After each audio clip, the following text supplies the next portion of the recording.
ఉత్సాహకి 99 పైసలకి ఇవ్వడం కోసం లేకపోతే 25 లక్షలకి ఇవ్వడం కోసం టీసీఎస్కి ఇస్తే పచ్చి ద్రోహం రాష్ట్రానికి. నువ్వు సంస్థ టీసీఎస్ అంటే ఇక్కడ మనకి ఇంతవరకు ఆపర్చునిటీ లేదు కాబట్టి వాళ్ళు వస్తున్నారు, లేదా గూగుల్ వాళ్ళు వస్తున్నారు, ఇవ్వు ఫ్రీగా కూడా ఇవ్వు, నేను దాన్ని అబ్జెక్ట్ చేయను కూడా. ఫ్రీగా ఇవ్వడం కంటే దానికి ఏం చేయాలంటే, ఇప్పుడు వాడు బాంబేలో తీసుకున్నా హైదరాబాద్లో తీసుకున్నా రేట్లు ఎక్కువ ఉన్నాయి, అక్కడ వాడు డబ్బులు పెట్టినే కొంటున్నాడు, వాళ్ళు వెసులుబాటు ఇస్తున్నాయి ప్రభుత్వాలు, కొంచెం ఎగ్జామ్షన్స్ ఇస్తున్నాయి. మనం తక్కువకి ఇద్దాం భూమి, లేదా వాళ్ళకి లీజుకి ఇవ్వండి, లీజుకి కాకుండా అమ్మేయడం తప్పు, అది నేను అంగీకరించాను.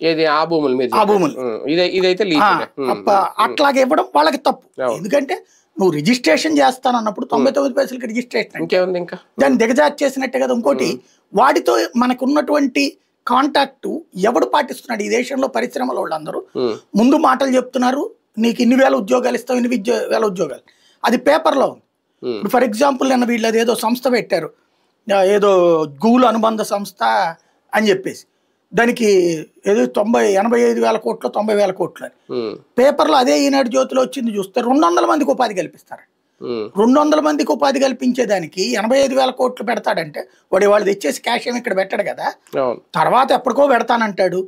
ప్లస్ వాడికి బోల్డ్ అంత భూమిని తక్కువ రేటుకి ఎందుకు ఇవ్వాలి? 200 300 ఉద్యోగాల కోసం అయితే నువ్వు 1000 కోట్లు ఇవ్వబాక.